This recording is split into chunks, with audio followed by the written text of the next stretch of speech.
jungle.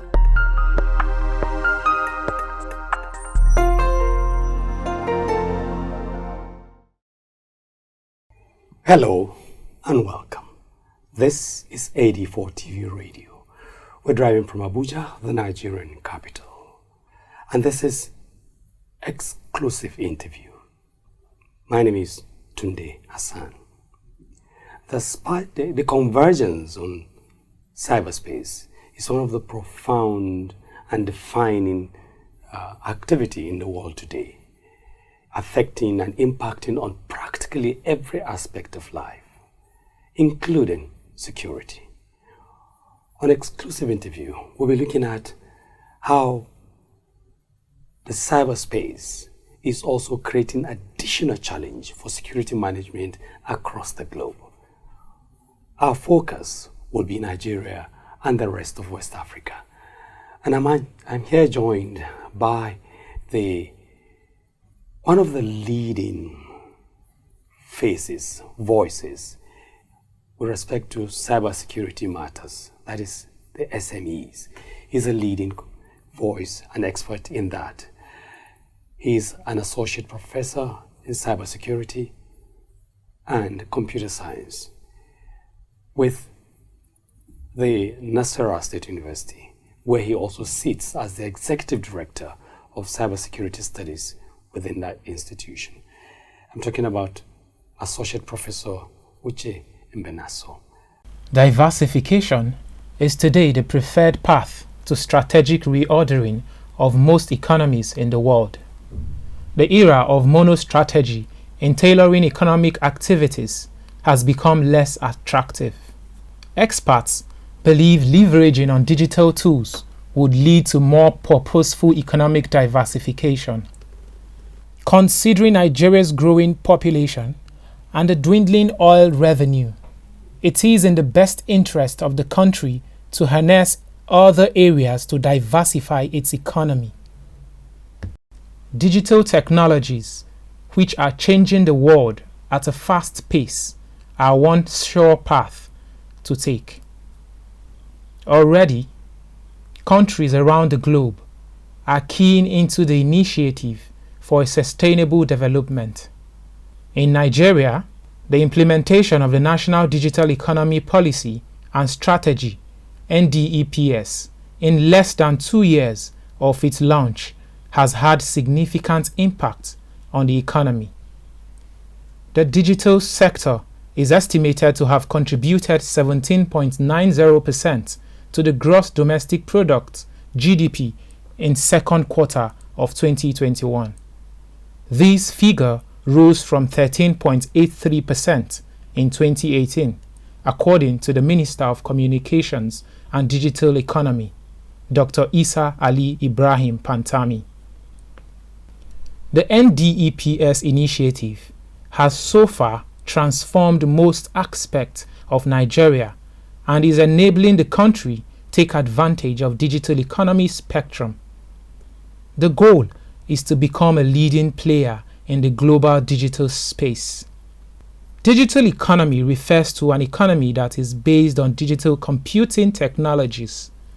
It is often perceived as conducting business through markets based on the internet and the World Wide Web.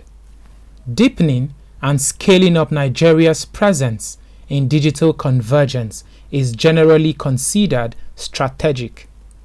Among other gains, a thriving digital economy, if properly utilized, is expected to lift millions of Nigerians out of poverty, create employment opportunities, and fast-track growth and development.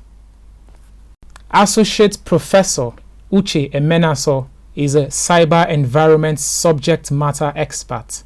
He currently sits in as the Executive Director, Center for Cybersecurity Studies, Nasarawa State University in North Central Nigeria. Associate Professor Uche Mbenaso is the guest on exclusive interview. Thank you very much for joining us. Thank you for having me. It's my pleasure. Cybersecurity and the cyberspace, a huge benefit for the global arrangement, but also a huge challenge. Marrying the two together, what is the current status reading with respect to making the best and reducing the deficit within the cyberspace around the world? Thank you very much. Cyberspace has come with a lot of innovations, and the ecosystem is so vast. As much as you can go today is as much as you can think. And one of the things that is actually fueling the accelerations of things in the cyberspace is that the internet has made it possible to share information, share knowledge. And there's hardly anything today you can think of that is rocket science, because once you just go to Google and just type a keyword, you will see enormous information about that. And by the time you sift through that information, you will solve your problem. So this is one of the things that are fueling how cyberspace is driving almost everything we do today. And you hear a lot of startups coming, all kinds of products. So the bottom line is that almost every activity of human being has migrated to the cyberspace. And with that, the criminals also have migrated to the cyberspace, because everybody is taking advantage of what they can take advantage of. And so that is like a mouse and cats game. And but what is important in all this is how every country is trying to reposition themselves in terms of creating an atmosphere where citizens can tap more of the benefits and then reduce the criminality in the cyberspace. That's what every nation is doing right now. And here in Nigeria, yes, I was just coming to that. Yeah. In terms of awareness of these critical convergence of problems and benefits of the cyberspace, Yeah. it's very critical. In terms of awareness, Yes. policy direction, political attitude to it, the institutions to bring about this positive synergy, Yes. and then the mechanism, general and broad mechanism for it. Yes. Where do you place Nigeria? That is a very difficult question to answer, simply because Nigeria falls within the same threshold of African continent, where almost we're becoming a bigger continent in almost everything. And so we are not really advancing the way we're supposed to advance. And especially in Nigeria, that's supposed to be at the forefront of things. I think we are not prioritizing. And because we are not prioritizing, almost everything is as if it's a standstill. Let me just take, for example, our population is a huge advantage, that almost anything you produce in this country should be a huge benefit to the country. But you see that almost everything, including toothpick, is imported. And that is a huge challenge in the cyberspace, because the more you depend on imported goods, the more your cyberspace is more porous. Because the people have opportunity of planting what we call backdoors, listening devices on every equipment that you import. There is a listening device on them. And this listening device, what is it doing? It's ghosting data from your country to those countries that are supplying this. So that is actually a huge problem. And if you take, in other words, because Nigeria doesn't have control over, it's anything that goes and comes out of the cyberspace. Yeah. We are porous, we're open, we're vulnerable. Yes, we're absolutely vulnerable. And to amplify that vulnerability is because we so much depend on imported goods. And so that is exacerbating the problem we have, because as we know it today, it's getting out of control. Let me just give you an example of how countries plan in the future. If you look at when we talked about 2G phone. China was not anywhere to be found. Today we're talking 5G and moving forward. And so even 3G, China was nowhere to be found. But look at 4G. China began to play a major role in 4G. China is playing a major role today in 5G. China is playing a major role in 6G already. So where are we? We are nowhere. We can't even... We have the capacity to be anywhere. We have the capacity, but we don't have the political will. We have the capacity. You have young Nigerians that are talented. Just imagine Google. Google comes here to recruit developers. And that's for real. Yes. That's been established. Yes. Why do you think that Macbeth has to visit Yaba of all people? It is because we have what it takes. So the gap is that we don't have a coordinated, harmonized way of actually playing in this field. You're talking about the Facebook man. Yes. You know, Mark visits here even sometimes unannounced. He has coders here, beside those he has taken away from the country who are writing software. Almost everything we are talking in the cyberspace today, 80% is just software. It's just software. And so... And Nigerians are grounded within that. You have talented youths who can write every source of code. But when it comes to, in another level, you see that we import software from outside. 99% of software used in the banking sector from India. And the software... basically. The software can be produced in Yaba, so to say. But here in this country, when we see these people that are skilled, they are talented, they are ingenious, we dub them criminals as Yahoo boys. What's your take on that? Well, Yahoo boys are like a two-edged sword. Now, why I said I have a two-edged sword is that because you have created that gap and there is no way they can fill the gap. And so the only way they can vent that particular skills they have is to use it negatively.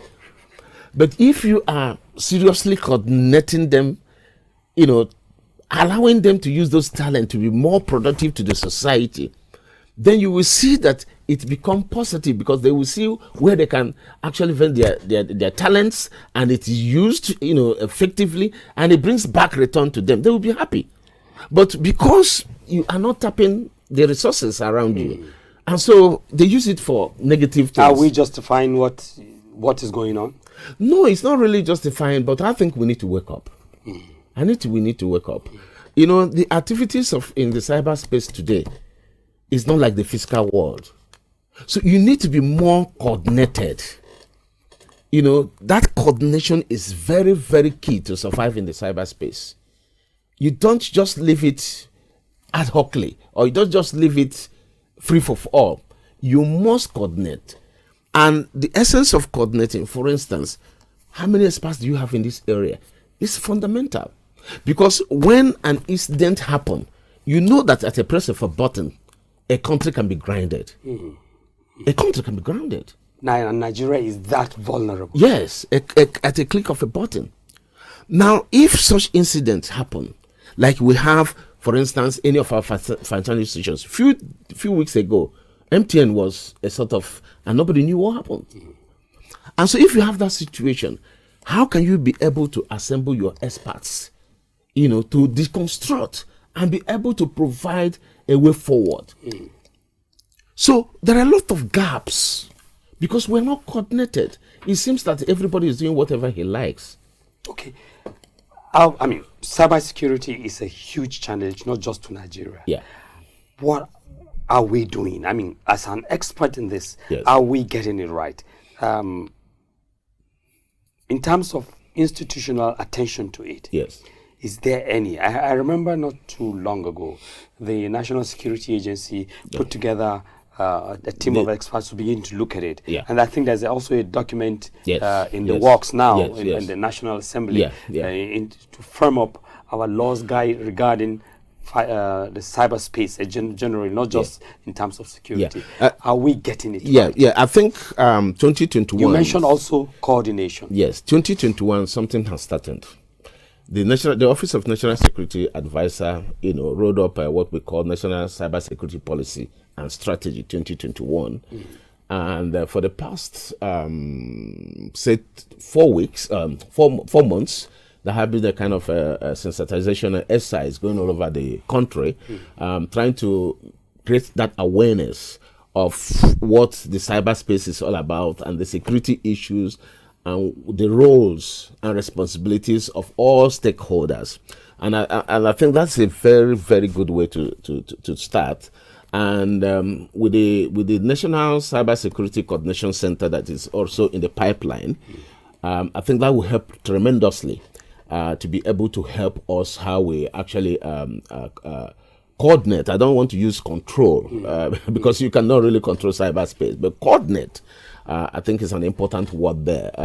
When you try to control, like people, like when they banned Twitter, people find a way out of it. So you don't really control the cyberspace, but you coordinate the cyberspace. That's also a very curious point for me. Yeah. We'll come back and return to the element, the very critical issue of control within the cyberspace. Yes. Is it possible? We'll take a short break and come back to engage that, take off from there. Controlling activities within the cyberspace. Is that really possible in today's convergence within the global system? Thank you. We'll be back shortly. AD4 TV Radio, we focus on education with emphasis on research and innovation, science and technology, women and girl child education, children, health, youth and sports, socio-political and economic reforms, security, environment, entrepreneurship, and entertainment. We'll give you information at your fingertips. Learn on the go. Follow AD4 TV Radio on Facebook, Twitter, LinkedIn, Instagram, and YouTube. AD4 TV Radio, reliable and credible. We love you, AD4 TV Radio.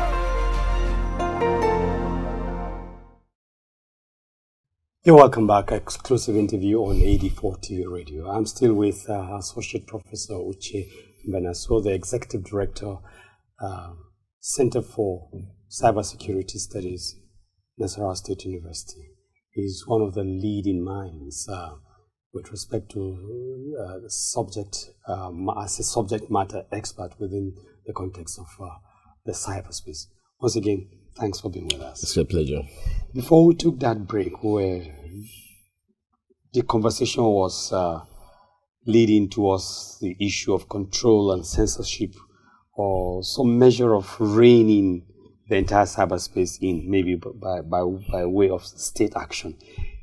Curiously, is this possible?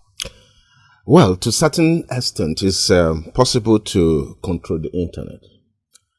But doing that creates a lot of issues for the citizens.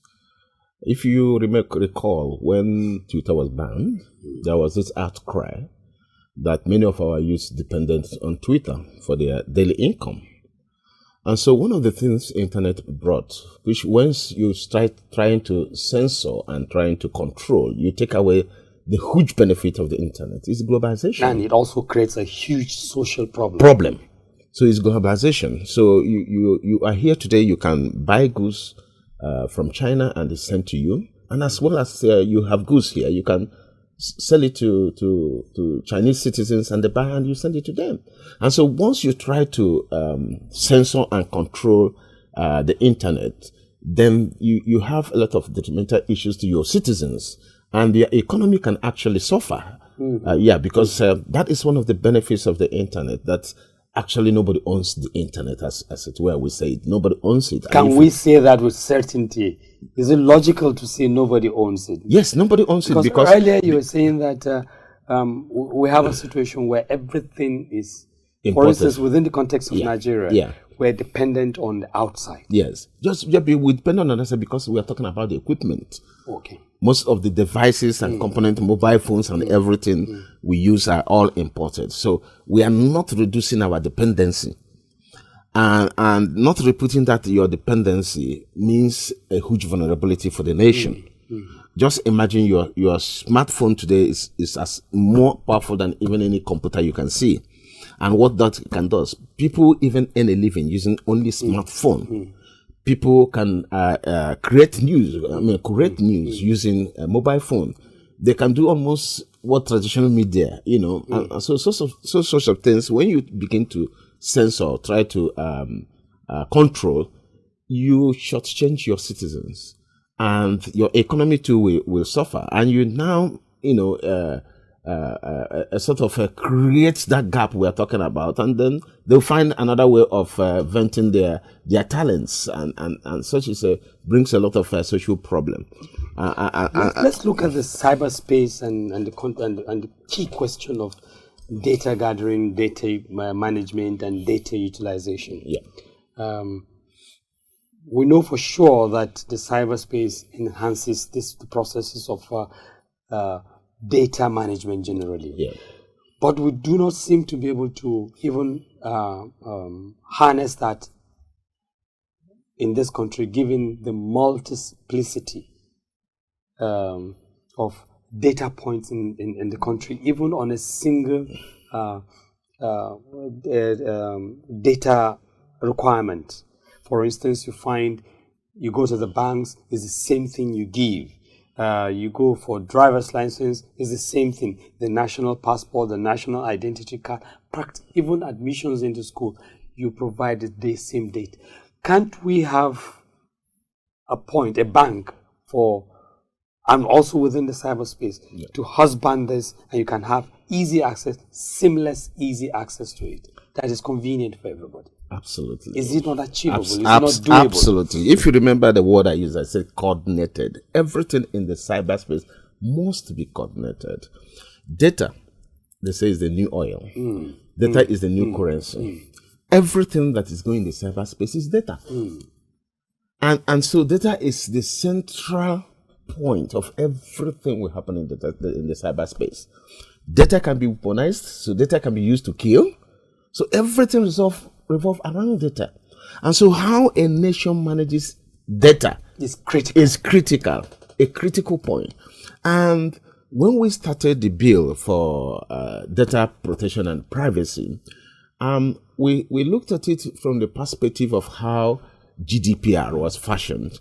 If you look at the GDPR, the General Data Protection Regulation of European Union, it was such that these big companies will be able to respect the privacy of citizens. And because most of them use private data, personal data, to be able to do a lot of things. And so they did that particular legislation as a very commercial registration, so that if you want to violate citizens' data, then you pay how much for it. Is that logical? I mean, because when I hear about this arrangement, Yes, isn't that open to data piracy? Yeah, because data is fluid. Then those elements who are in charge of it, for instance, the big multinational corporations, become data pirates. Yes, that's what I'm saying. Data is fluid. So you will hardly control data. And so what they have done in Europe is to, if you violate data usage, then you pay heavily for it. And they get away with it? No, you don't get away with it. That particular huge fine makes people to be very, very careful on how they use data. Do you understand? Because law is the deterrent. Is it working? It's working in Europe, because if you actually leave your database, for instance, in such a way that is compromised, you pay heavily for it. So they invest a lot in protecting that data, making sure that it is only those who are authorized, who have legitimate use of those data, have access to it. And those who doesn't have legitimate access, legitimate purpose for it, don't have access to that.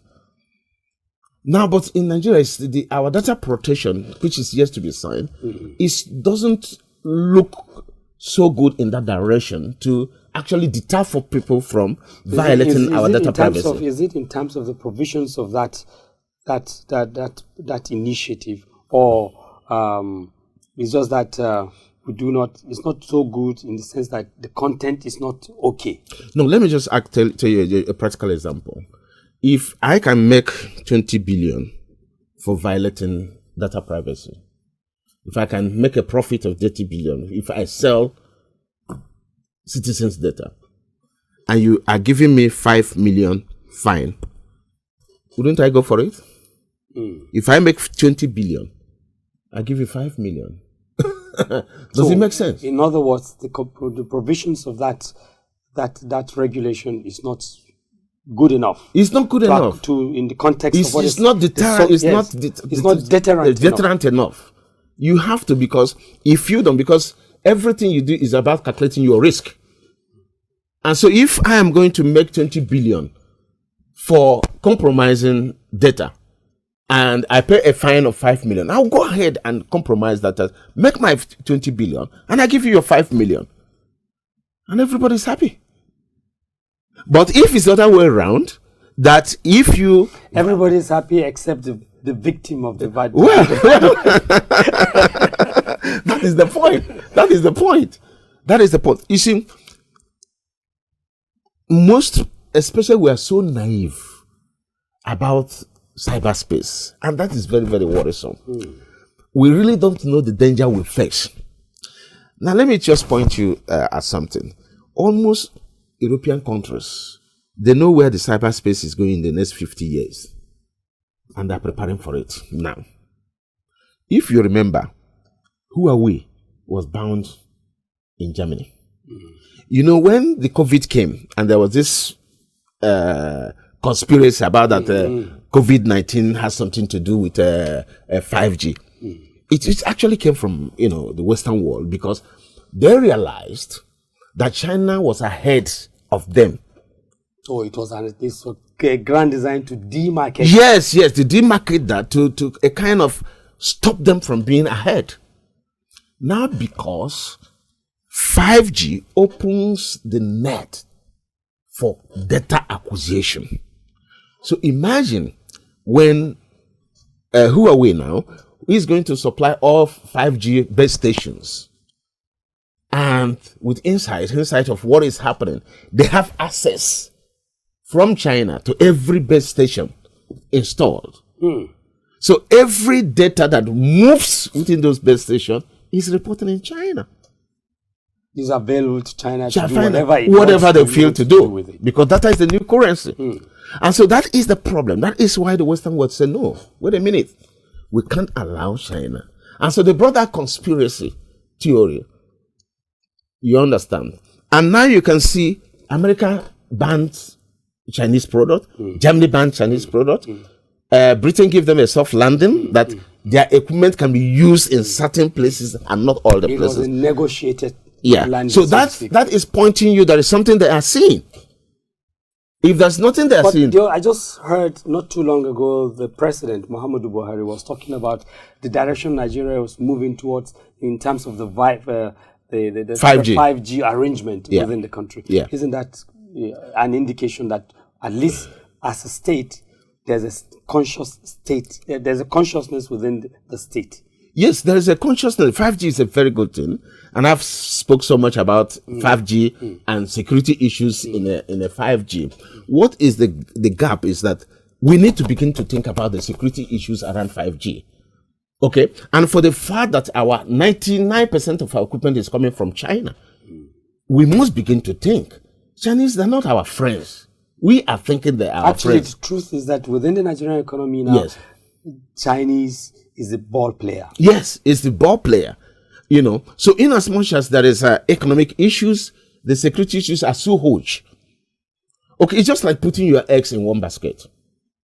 Okay, so what they're supposed to do, and this is why, you need experts to be able to draw up all these, missing links to get the nation in a right footing. So what we're supposed to do, even in our 5G deployment, we apply what they call the principle of diversity in our 5G deployment. Just like you see what Britain is doing. That is the principle of diversity. Okay, there are certain equipment we can't get from China. There's certain equipment we can get from so. So when you put that diversity principle in the deployment of your 5G, you will see that no one country can control your 5G deployment. I don't know if So you can get from different parts. Yes. I mean, that is yes. getting the best, like a synergy. Yes, like a synergy. The best from everywhere. Yes, for security reasons. Yes, to now achieve your own cover, protection. Yes. And so that diversity principle is very, very important in protecting our cyberspace. So when you have a diversity principle, it means that no country can control your 5G. But if you are having 99% of your equipment coming from one country, they have 99% control. And that's very dangerous. Moving forward, okay. Well, let me just say on the positive side, we've been told that in terms of the digital economy,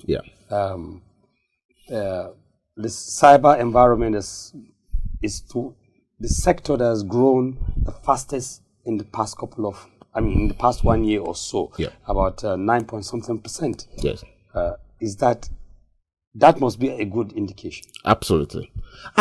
When you talk about digital economy, it is because everything is migrating to the cyberspace. Are we strategically deploying it? Yes, like you said, exploring it. Yes. That's kind of a real awareness. If you see now that even in the remote villages, their products are now sold in the internet, for instance. So you have that, but it needs to be coordinated. The gap between what we are doing is that sense of coordination and harmonization is another key word. You harmonize it in such a way that is that among the people or within state structure alone? Well, the state has to be the state. When you look at the way we look at cyberspace, the state is at the outer space. Then you have the organization. Then you have the individuals. I cannot go to the cyberspace today without going through an organization. So you can't go without MTN. You can't go without Airtel. Okay, so like hosting platforms. Yes, so you need to understand the structure, the layers of the cyberspace. So every one of us moves through organization, and then the organizations move through Nigerian cyberspace, so to say. Okay, and so if you have your structure in such a way, like when we talk about control, I don't like using the word control. I like using the word coordination, and you find out that you will be able to coordinate all your activities. Let me give you an example of some of the porous things we have done in the past. Almost every service provider provides their fiber optic network. It's wrong. We're supposed to have a national fiber optic as a nation, because that is the where everything is controlled. Then all these providers key in. Yeah, there was a statement sometime that we're targeting 2025 to be able to achieve that, especially with the bandwidth in this country. Yes. But also as a contradiction, the Nigerian economy and the players within the economy have always celebrated individual providers making some strides in terms of providing their own fiber facilities. That's the problem I'm trying to exhibit. You see, if, for instance, MTN provides its own fiber network, Airtel provides its own fiber network, Globe provides its fiber network, M1 provides its fiber network. These fiber networks are the backbone of the internet. Don't you see there's a problem? Because how do you really coordinate all the variety of the cyber networks?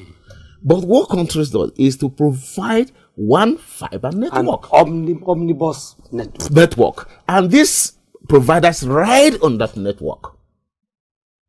Is that achievable? It's achievable. There's already compromise. Yes, it's already compromised, but it's achievable. Like I said... Can we reverse what is going on? Yes, I said that some time ago.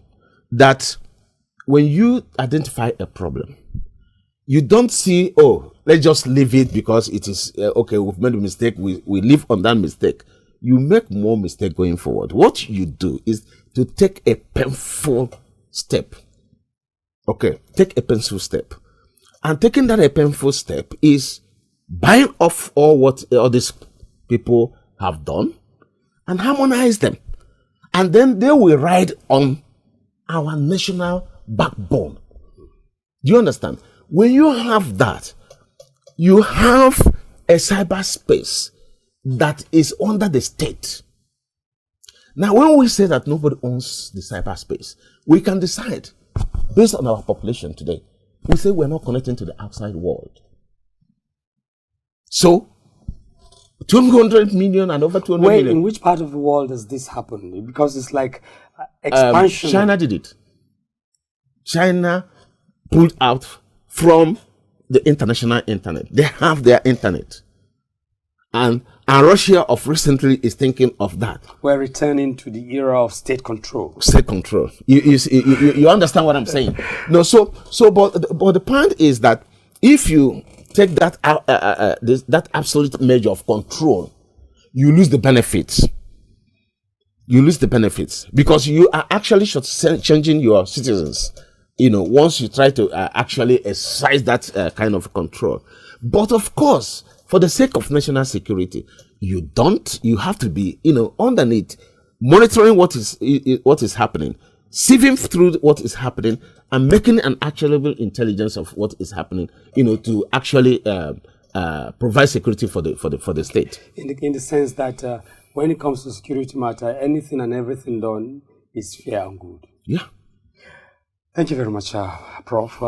We have been discussing with Associate Professor Uche Mbanasu, Executive Director, Center for Cybersecurity Studies, Nasarawa State University. Is a foremost mind, so to speak, when it comes to the subject matter expertise within the cyber space.